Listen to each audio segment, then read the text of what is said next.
Canon just unveiled the R5 II, the successor to its popular but troubled EOS R5. With a new 45 megapixel stacked sensor, it has superior specs in terms of video, shooting speeds, and more, while adding tricks like eye-controlled autofocus.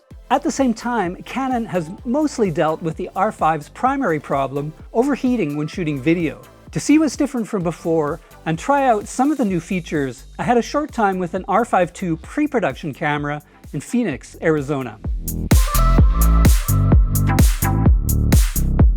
The R5 II's body is mostly the same as before, but there is a key change. Canon moved the power switch over to the top right, next to the mode dial. On the left, where the on-off switch used to be, it added a dedicated video and photo switch. That should make it easier for hybrid shooters to switch modes. Other controls are largely where they were before. The original R5 was already a sweet handling camera, so Canon wisely left well enough alone.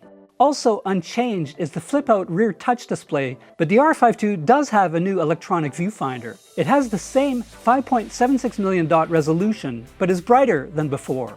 It supports both UHS-2 SD cards and CF Express Type B with a slot for each. If you aim to shoot 8K RAW or sustain long shooting bursts, you'll need to use faster but more expensive CF Express cards.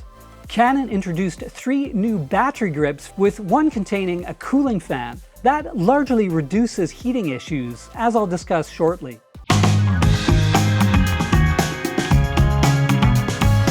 With the new stacked sensor, the EOS R5 II is faster than ever. You can shoot blackout-free bursts at up to 30 frames per second in electronic shutter mode, or 12 frames per second using the mechanical shutter. Rolling shutter is also substantially reduced.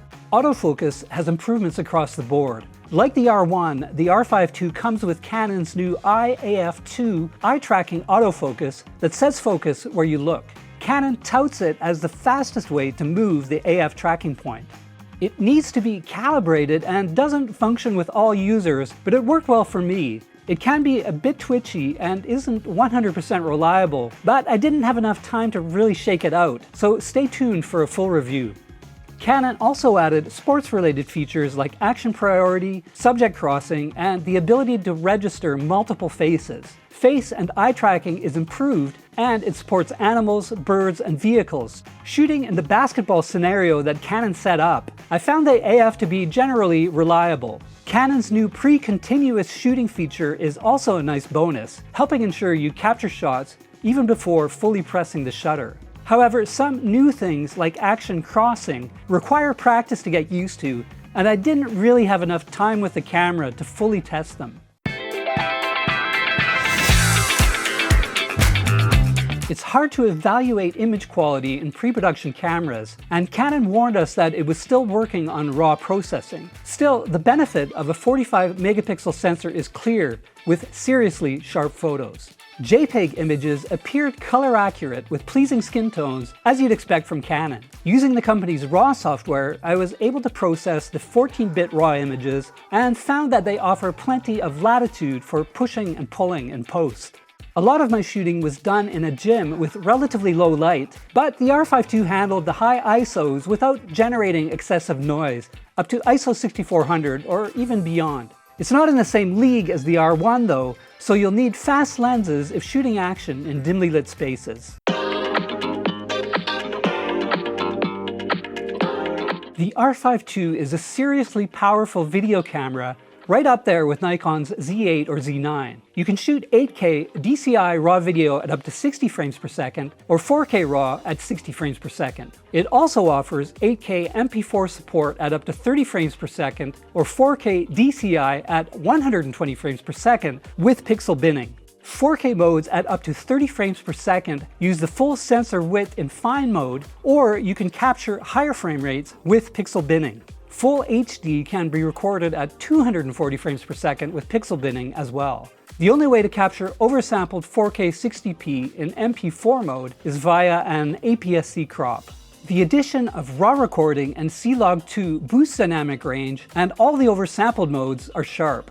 That takes us to the most controversial part, overheating. The original R5 was the poster child for that, because recording times in certain modes were severely limited due to the lack of heat dissipation.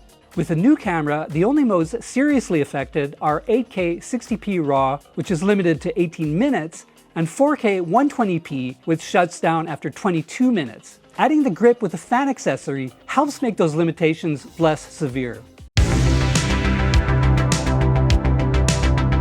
With incredible photo and video specs, Canon's R5 II could retake its old crown as the best hybrid camera.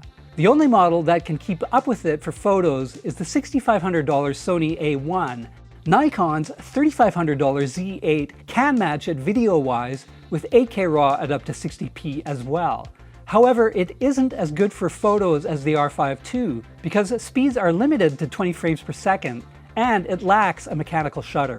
The R5 II will be a bit more expensive than the Z8 at somewhere between $4,000 and $4,300, Canon told us. We'll know more when it arrives in stores sometime in August. Thanks for watching, and if you enjoyed this video, please hit like and subscribe. And for more on technology, check out Engadget.com.